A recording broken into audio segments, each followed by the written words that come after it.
இயேசு கிறிஸ்துவில் பிரியமானவர்களே, இன்று நம் ஆண்டின் பொதுக்காலம் 4ஆம் ஞாயிறு திருப்பலி கொண்டாட அழைக்கப்படுகிறோம். நமது கவனத்தை இப்போது நாம் திரும்ப வேண்டிய இடம், மலையின் மீது இருந்த இயேசு தம்முடைய முதல் பொது மறைவுரை நிகழ்த்திய அந்த புனித மலை. இயேசு அங்கே விண்ணகத்தின் சட்டத்தை, புதிய உடன்படிக்கையின் அரசமைப்பு சாசனத்தை பிரகடனப்படுத்துகிறார். இந்த சட்டம் உலகின் பார்வையில் உள்ள எல்லா வெற்றி சூத்திரங்களையும் தலைகீழாக மாற்றுகிறது. இன்றைய 3 இறைவார்த்தைகளும் நம்முடைய பொது வாழ்வு, உலகின் சக்தி அல்லது அறிவு ஆகியவற்றால் அல்ல, மாறாக கடவுளால் தேர்ந்தெடுக்கப்பட்ட தாழ்மையால் வரையறுக்கப்படுகிறது என்பதை ஆணித்தரமாக எடுத்துக் கூறுகிறது. தாழ்மையும் எளிமையும் கடவுள் தெரிவு செய்கிறார். அங்கே சவாலுடைய களம் என்ன? அதிகாரத்தின் அகந்தை. இந்த முதல் வாசகத்திலே இறைவாக்கினர் செப்பானியா மூலம் கடவுள் ஒரு வித்தியாசமான தெரிவை குறித்து பேசுவதை நாம் பார்க்கிறோம். ஆண்டவரின் பெயரில் அடைக்கலம் புகும் தாழ்மையும் எளிமையுமே அவர்கள் நடுவில் எஞ்சியிருக்கும். செப்பானியா 3:12 நாம் படிக்கிறோம். செப்பானியாவின் காலத்தில் யூதா நாடு அதிகாரத்தால், செல்வத்தால், ஆடம்பரத்தால் நிரம்பி இருந்தது. ஆனால் கடவுள் அந்த கூட்டத்திலிருந்து யாரை தேர்ந்தெடுக்கிறார்? பலசாலிகளை அல்ல, புத்திசாலிகளை அல்ல, ஆனால் தாழ்மையுள்ள எளிமையான ஒரு மீதி கூட்டம், ரெமனன்ட் என்பதைத்தான் இந்த இறைவார்த்தை நமக்கு கூறுகிறது. இந்த இறையியல் செய்தி என்ன? ஒரு கத்தோலிக்க விசுவாசியின் பொது வாழ்வில் முதல் அடிப்படை தகுதி என்னவென்றால் தாழ்மை. தாழ்மை என்பது திறமையின்மை என்று அல்ல, அது தன்னடக்கத்தோடு கூடிய வல்லமை. எல்லாமே கடவுளின் கிருபையால் வந்தது என்பதை அறிவது. தாழ்மையுள்ள இந்த கூட்டம் தீமை செய்ய மாட்டார்கள், பொய்யுரைக்க மாட்டார்கள் என்று செப்பானியா உரக்க கூறுகிறார். தாழ்மை நீங்கும் இடத்தில் அகந்தை ஆட்சி செய்கிறது. அங்கே ஊழலும் பொய்யும் அநீதியும் பிறக்கின்றன. ஆனால் கடவுள் தேர்ந்தெடுத்த எளிமையான மனிதரின் பொது வாழ்வில் அமைதியும் நீதியும் உண்மையும் தலைக்கிறது. நிகழ்வோடு நாம் சிந்திக்கலாம். பொது வாழ்க்கையில் இன்று நாம் அடிக்கடி பார்ப்பது அதிகாரத்தை பயன்படுத்தி ஆணவம் காட்டும் மனிதர்களை. ஆனால் வரலாற்று பக்கங்களை புரட்டினால் ஒரு சாதாரண கிராமத்தில் பிறந்த அன்னை தெரேசாவோ அல்லது ஒரு சிறிய குருவான அருளாளர் ஜான் வியானியோ இவருடைய எளிமையும் தாழ்மையும் தான் இன்று உலகை பேச வைக்கிறது. கடவுள் தன் பலியை நிறைவேற்ற தனது வல்லமைக்கு சரணடையும் தாழ்மையான மனிதர்களையே நாடுகிறார் என்பதை நாம் அறிந்து கொள்ள வேண்டும். இது கடவுளுடைய வினோத தெரிவு. உலகின் அளவுகோல்கள் 2ஆம் வாசகம் நேரடியாக நம்முடைய பொது வாழ்வின் அந்தஸ்தை குறிக்கிறது. பவுல் கொரிந்தியருக்கு எழுதுகிறார், சகோதர சகோதரிகளே, உங்கள் அழைப்பை குறித்து சிந்தித்து பாருங்கள். மனித தரத்தின்படி உங்களின் ஞானிகள் சிலரோ, வலிமைக்கோரும் உயர்குலத்தோரும் சிலரே. 1 கொரிந்தியர் 1:26. கடவுள் ஒரு வித்தியாசமான முறையில் நம்மை அழைக்கிறார் என்பதை நாம் உணர்ந்து கொள்ள வேண்டும். அவர் உலகின் மடமையையும் வலிமையற்றதையும் இழிவானதையும் தேர்ந்தெடுக்கிறார் என்பதுதான் கடவுள் கொடுக்கக்கூடிய செய்தி. உலகிற்கும் கடவுளுக்கும் உள்ள ஒரு வேறுபாட்டை நாம் இங்கே பார்க்கிறோம். உலகம் பணத்தை கண்டு மகிழ்கின்றது. கடவுள் ஏழ்மையின் ஆவியை கண்டு மதிப்பிடுகிறார், மகிழ்கிறார். உலகம் பதவியை கண்டு அஞ்சுகிறது, கடவுள் மனத்தாழ்மையை கண்டு மகிழ்ச்சி அடைகிறார். உலகின் அளவுகோல் அனைத்தும் இங்கே செல்லாதவைகளாகின்றன. இந்த சத்தியம் நமக்கு ஒரு பெரிய விடுதலையை கொடுக்கிறது. நாம் ஒரு பெரிய பதவியிலோ புகழிலோ இருக்க வேண்டியதில்லை. நாம் நமது குடும்பத்துக்குள்ளேயோ அல்லது தொழிற்சாலைக்குள்ளேயோ அல்லது நிறுவனத்துக்குள்ளே இருக்கும் சிறு வட்டத்திற்குள்ளேயே கிறிஸ்துவால் அனுப்பப்பட்டவர்கள் என்ற விசுவாசத்துடன் பணியாற்றினால் போதும். கிறிஸ்துவே நம்முடைய ஞானம், நீதி, தூய்மை என்று நாம் பறைசாற்ற முடியும். நம்முடைய பலமோ புகழோ அல்ல, கிறிஸ்துவுக்குள் நாம் நிலைத்திருப்பதே நமது பொது வாழ்வின் வெற்றி என்பதை உணர வேண்டும். ஒரு முறை ஒரு தொழிற்சாலையில் எளிய துப்புரவு தொழிலாளி ஒருவர் இருந்தார். அனைவரும் அவரை குறைவாக மதிப்பிட்டார்கள். ஆனால் அவர் யாருக்கும் தெரியாமல் தனது நாளில் முடிவில் சக ஊழியர்கள் கழிவுகளை அகற்றுவதோடு குப்பைகளை வரிசைப்படுத்தி அவர்களுக்கு தேவையான உணவுப் பொட்டலங்களை தயாரிப்பார். ஒரு நாள் அவருடைய இந்த சேவை வெளிப்பட்டது. அவருடைய எளிய ஆனால் அன்பான பணி அந்த தொழிற்சாலையின் மிகப்பெரிய அதிகாரிகள் மத்தியில் ஒரு ஆழமான மாற்றத்தை கொண்டு வந்தது. இதுதான் உலகின் இழிவானதைக் கண்டு கடவுள் மாற்றியுறுவது என்கிற உதாரணம். விண்ணக பேரன்பு பிரகடனத்தை கொடுக்கிறார் கடவுள். ஆசீர்வதிக்கப்பட்ட ஒரு வாழ்வு, சவாலின் எதிர்ப்பும் துன்பமும் இயேசுவின் பேரன்பு பிரகடனம், பியாட்டிடியூட்ஸ். நம்முடைய பொது வாழ்வில் உன்னத பாதைக்கான வழிகாட்டி, இந்த வரைபடத்தை, ப்ளூ பிரிண்டை கொடுக்கிறது. இயேசு ஆசீர்வதிக்கப்பட்டவர்கள் என்று யாரை குறிப்பிடுகிறார்? ஏழைகள், உலகப் பற்றில்லாதவர்கள். 2வது துயரப்படுவோர், those who mourning. 3வதாக நீதிக்கு பசி தாகம் கொண்டோர், thirst for justice. 4வது சமாதானம் செய்வோர், பீஸ் மேக்கர்ஸ். 5வதாக நீதிக்காக துன்புறுத்தப்படுவோர், பெர்செக்யூட்டட். இறையியல் பொது வாழ்வுக்கான இங்கே செய்தி என்ன? பேரின்பம் என்பது நாம் நமது பொது வாழ்வில் எடுக்க வேண்டிய நிலைப்பாடுகள், இந்த பப்ளிக் ஸ்டாண்ட்ஸ், இதுதான் பேரின்பம். நீதிக்காகவும் பசியும் தாகம் கொள்வது, ஊழலுக்கு எதிராக நிற்பது, சமாதானம் செய்வது, சமூக பிரிவினைகளை சரி செய்வது, இரக்கமுடையவர்களாக இருப்பது, அதிகாரம் இருந்தும் தண்டிக்காமல் மன்னிப்பு வழங்குவது.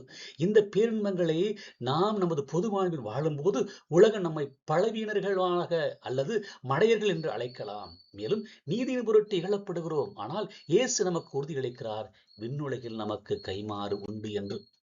நிறைவாக எங்கள் பொது வாழ்வின் பணி, அன்பான சகோதர சகோதரிகளே, இன்று கேட்கும் இறைவார்த்தைகள் நம்முடைய பொது வாழ்வு எப்படி அமைய வேண்டும் என்பதற்கான ஒரு கத்தோலிக்க வரையறையை நமக்கு கொடுக்கிறது.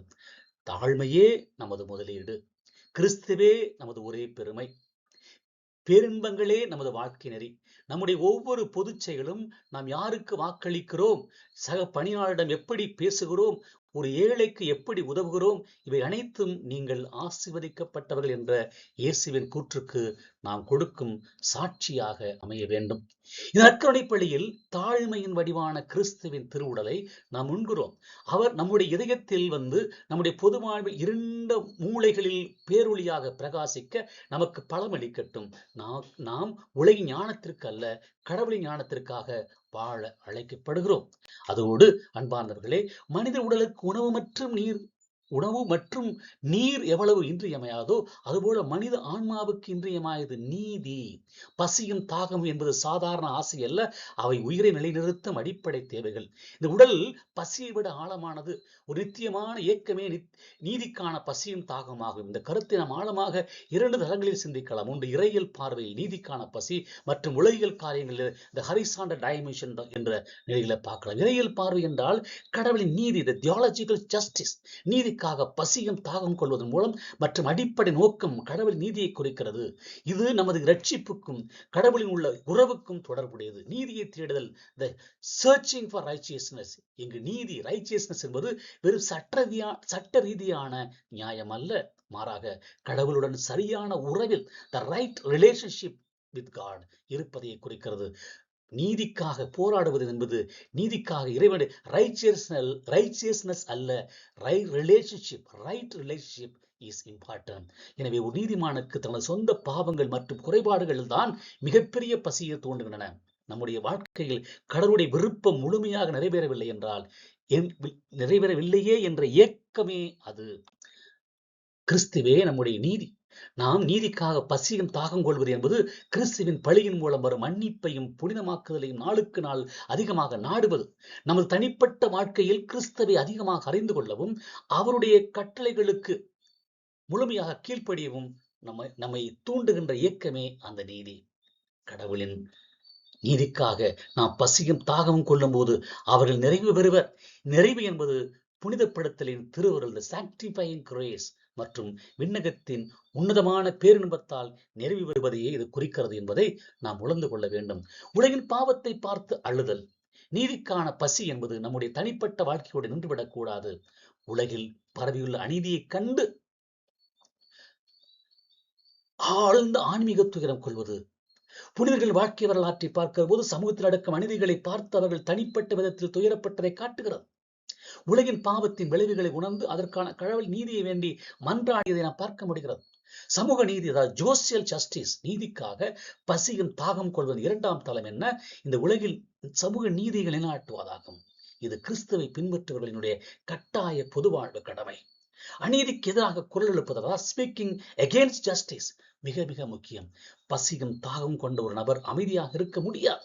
பசியும் தாகம் கொண்ட ஒரு நபர் அமைதியாக இருக்கக்கூடாது. அதுபோல உண்மையான நீதிக்கு பசி கொண்டவர் அநீதியை கண்டால் மௌனமாக கடந்து செல்ல முடியாது, சமரசம் செய்ய முடியாது. ஜாதி, மதம், பொருளாதாரம் அல்லது பாலினத்தால் பேரால் நடக்கும் எந்த பாகுபாட்டையும் கிறிஸ்துவை நம்புவோர் ஏற்க முடியாது. ஒடுக்கப்பட்டவர்கள், ஏழைகள் அல்லது உரிமை மறுக்கப்பட்டவர்களுக்கு குரல் கொடுப்பது நீதிக்கான தாகத்தின் வெளிப்பாடு. உதாரணமாக, ஒரு நிறுவனத்தில் திறமையற்ற ஒருவருக்கு பணத்துக்காக பதவி வழங்கப்படுவதை எதிர்த்து உண்மையான திறமையுள்ள ஒருவருக்காக நீங்கள் குரல் கொடுப்பது நீதிக்கான தாகத்தின் வெளிப்பாடு. இது ஒரு தியாகம். ஏனெனில் இது உங்களது தனிப்பட்ட பாதுகாப்பை இழக்க நேரிடலாம். நீதியின் கருவிகளாக மாற வேண்டும். பிகமிங் இன்ஸ்ட்ருமெண்ட்ஸ் ஆஃப் ஜஸ்டிஸ் என்று சொல்லப்படுகிறது. நீதிக்கான தாகம் வெறும் வார்த்தைகளிலோ கோபத்திலோ மட்டும் நின்று விடக்கூடாது. நிறைய நேரங்களிலே நீதிக்கான தாகம் வெறும் வார்த்தைகளினால், கோபத்தினால் நின்று விடுகிறது. அது செயல்பாட்டுக்கான தூண்டுதலாக மாற வேண்டும். பொது வாழ்வில் நேர்மை வேண்டும். வேலைதளத்தில் லஞ்சம் கொடுக்க மறுப்பதும், வாடிக்கையாளர்களுக்கு நேர்மையாக சேவை செய்வதும், உழைக்கும் ஊழியர்களுக்கு சரியான கூலி வழங்குவதும் நீங்கள் நீதியின் கருவிகளாக செயல்படுவதற்கான அடிப்படை நடவடிக்கைகள். சமூகத்தில் கட்டமைக்கப்பட்டிருக்கும் நீதியான அமைப்புகள், த ஸ்ட்ரக்சரல் சின்ஸ் என்று சொல்கிறோமே, மாற வேண்டும் என்று கோரிக்கை வைப்பதும் அதற்கான அறவழியில் உழைப்பதும் நீதிக்கான தாகத்தினுடைய வெளிப்பாடாக இருக்க வேண்டும். கத்தோலிக்க திருவை தொடர்ந்து இதை வலியுறுத்துகிறது. விசுவாசமும் நீதியும் பிரிக்க முடியாதவை. விசுவாசமும் நீதியும் பிரிக்க முடியாதவை. விசுவாசத்தில் செயல் என்பது நீதிக்காக உழைப்பது. அதுதான் இயேசுவின் மலை பிரசங்கத்தை நமது சமூக வாழ்வில் நாம் நடைமுறைப்படுத்துவதன் மூலமே நாம் அதை நிறைவுபடுத்த முடியும். ஆம் அன்புக்குரியவர்களே, நிறைவுக்கான அழைப்பு நீதிக்காக பசியும் தாகம் உள்ளவரே பேறு பெற்றோர். நீதிக்காக பசியும் தாகம் உள்ளவரை பேறு பெற்றோர். இந்த அழைப்பு நம்மை முதலில் கடவுள் நித்திய நீதியால் நிறைவு பெற அழைக்கிறது. அதன்பின் அந்த நீதியை பிரதிபலித்து இந்த உலகிலும் சமூக நீதியை நிலைநாட்ட அது தூண்டுகிறது. நம்முடைய பசியும் தாகமும் இந்த உலகத்தின் மாயான செல்வங்கள் மற்றும் புகழை தேடாமல் கிறிஸ்துவின் நீதியையும் அமைதியும் சகோதரத்தை மட்டுமே தேடுவதாக